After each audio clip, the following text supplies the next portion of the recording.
Campos es directora de la organización México Evalúa. Mariana, qué gusto saludarte. ¿Cómo estás? Muy buenas tardes.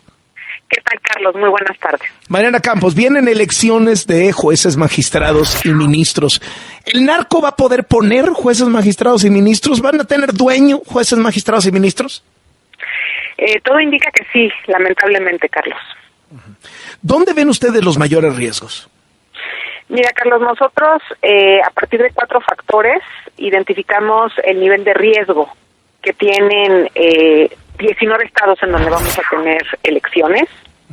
Y lo que encontramos es que tenemos un estado con riesgo muy alto, tenemos 7 estados con riesgo alto, otros 7 estados con riesgo medio y solo 4 estados con riesgo bajo. A ver, dinos cuál es cuál. Sí, en el caso del riesgo muy alto es Baja California, donde encontramos el mayor riesgo de que esto suceda. Oye, fíjate, yo hubiera pensado que ibas a decirme Sinaloa, ¿no? A lo mejor Tabasco, que anda muy caliente también últimamente, Michoacán, Guerrero, no, Baja California. Sí, ¿Por qué? así es. Bueno, hay que decir algo, Sinaloa no va a tener elección, entonces okay, por eso claro. es que no lo estamos considerando, yo porque saldría extra alto, a lo mejor ahí tendríamos que abrir un nuevo... Entonces, Baja California, peligro en Baja California, ¿no?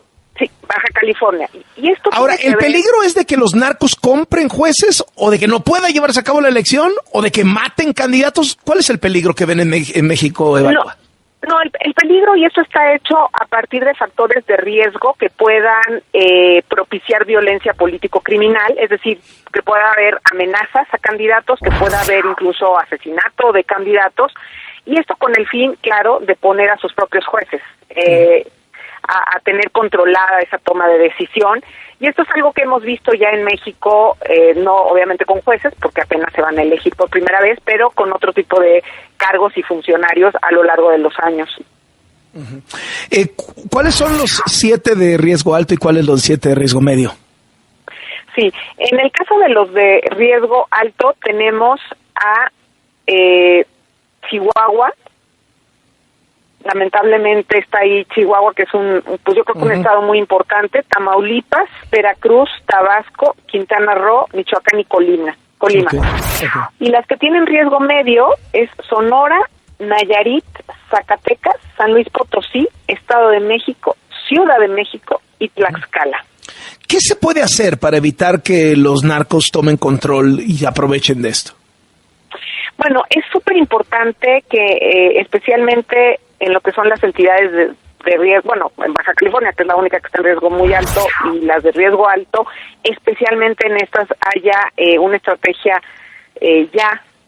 digamos, yo diría ya tenía que haber estado, pero a partir de hoy, para generar pues operativos de prevención, para atender toda la parte de si llega a haber algún evento, plática, ¿no? Ya sabes, este tipo de mítines en donde ya hemos visto lamentablemente actos de violencia, pues tener todas las consideraciones y todas las medidas tanto de prevención, y también que estos crímenes, si llegaran a pasar, que esperemos que no, sí se le dé seguimiento, Carlos, porque hay una impunidad tremenda en la violencia político-criminal, y entonces creo que es perpetuarla, ¿no? El que quede con impunidad. Entonces se necesita una estrategia de prevención, de atención y de corrección desde el punto de vista de la seguridad y la justicia. ¿Les preocupa que esto pueda ser un gran fraude electoral de Morena y que todo esté alineado, que todo haya estado ensuciado para que al final ganen los que Morena quieren que ganen, incluso en alguna sección, en algunos estados, cediéndole sus posiciones al crimen organizado? Por supuesto que nos preocupa porque no solamente está documentado en el mundo que este tipo de procesos de elección de jueces han lamentablemente arrojado muy baja participación ciudadana.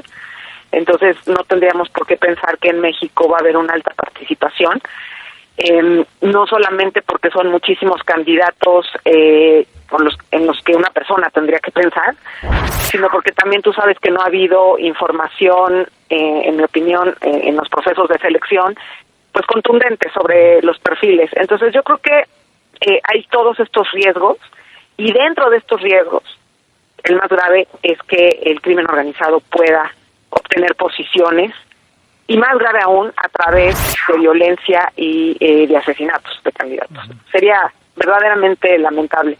Entonces nosotros creemos que es muy, muy relevante que este tema no pase desapercibido. Hay que aclarar algo. Cada elección está siendo más violenta en México. Cada elección está siendo más violenta de las últimas. O sea, la de 2024 fue por mucho la más violenta, donde observamos 342 asesinatos, Carlos. Uh-huh. Pero otro tipo de violencias en 314 casos. O sea, 656 reportes de violencia solamente en esa elección. Entonces, y esto es muy diferente a lo que se observaba, por ejemplo, en 2018, en donde vimos 171 casos, ¿no? Uh-huh. Entonces, ha habido un incremento radical y no podemos ignorar este tema. Mariana Campos, directora de México Evalúa, gracias por estos minutos para W Radio. Gusto saludarte. De que hasta luego, buenas tardes.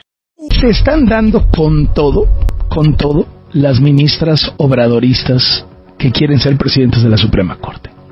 Yasmín Esquivel, Loretta Ortiz y Lenia Batres, ¿no? Entonces, a Yasmín Esquivel, pues obviamente le ha rebrotado el escándalo del plagio de su tesis y el abuso de poder en el que incurrió para someter, a callar a todo aquel que quisiera proceder con el asunto, que podía derivar en que ella dejara de ser ministra, porque era revocarle su titulación.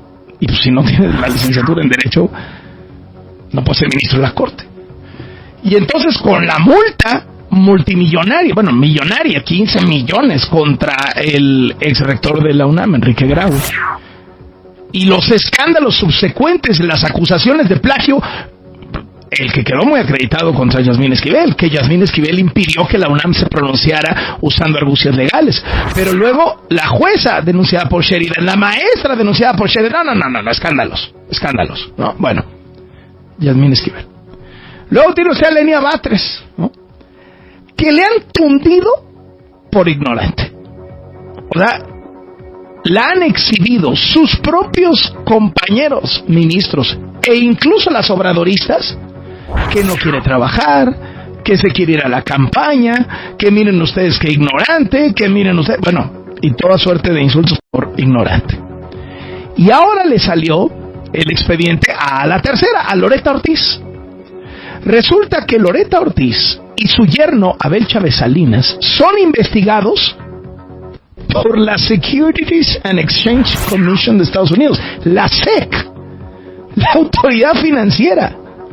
Una denuncia interpuesta en la que se acusa a la ministra y a su yerno de posibles actos de corrupción y tráfico de influencias en un litigio contra el Banco Santander, en donde se dice que la ministra metió las manos de manera indebida al caso, porque se les vincula con un señor llamado Rafael Saga Tawil, quien enfrenta acusaciones de lavado de dinero y delincuencia organizada por haber obtenido ilegalmente 5,000 millones de pesos del Infonavit.